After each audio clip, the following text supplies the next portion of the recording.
and how reductionist it has become, the practice of medicine. And I think like something like high blood pressure, for example, I think of as an appropriate response from the body to the signals that it's been given. Absolutely. And I think there's an analogy there with what you're saying, which is if you're surrounded by stress as a young baby, whatever that stress is, your brain is going to adapt to that. It's an appropriate response to the signals that your brain is getting. Is that fair to say? That's right. So my next book is going to be entitled The Myth of Normal, Illness and Health in an Insane Culture. And when I say insane culture, I mean a culture that doesn't meet human needs. So if you take a condition like high blood pressure, for which, what's the medical term for high blood pressure? Hypertension. Hypertension. Okay. And doctors, of course, say, our colleagues say, well, there's a few types of hypertension for which there's a cause, like kidney disease or some kind of hormonal disorder. But for most part, we don't know what causes high blood pressure. Essential hypertension. Essential. We call it essential, which basically we don't know what the heck we're talking about. That's what that means. Just take the word hypertension and slow it down a bit.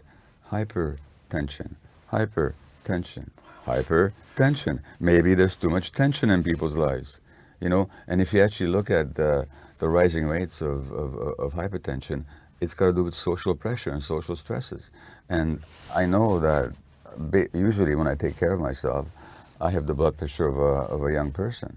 But there's been times in my life when I've been driven by stress, and I've had blood pressure ranges in the risky end of the scale. So for me, when my blood pressure goes up, it's a real warning, buddy. You got too much tension in your lives. You better do something about it. All we do in medicine is we hand out pills, or we tell people to lose weight, but we never address the sources of real tension in their lives. And I'd say that most hypertension, and so for example, if you look at black American males, they have much higher risk of hypertension than, say, white American males. What we say is genetic. No, it isn't. Their biological relatives in Africa do not have high blood pressure. Right. So it's an artifact of being a black male in essentially a racist society. And James Baldwin, the American writer, once said that being a black American male is to live in a condition of suppressed rage all the time. Yeah. Well, that suppressed rage will drive your blood pressure. So hypertension... And drive other ill health. Yeah. Yeah. So high blood pressure is a great example of a socially induced physiological condition which is mediated through our emotions and the impact of our emotions on our autonomic nervous system and on our hormones.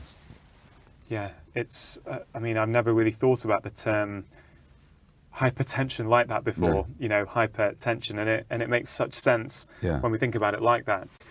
You mentioned this new book you're writing, talking about how we've got I think is it an insane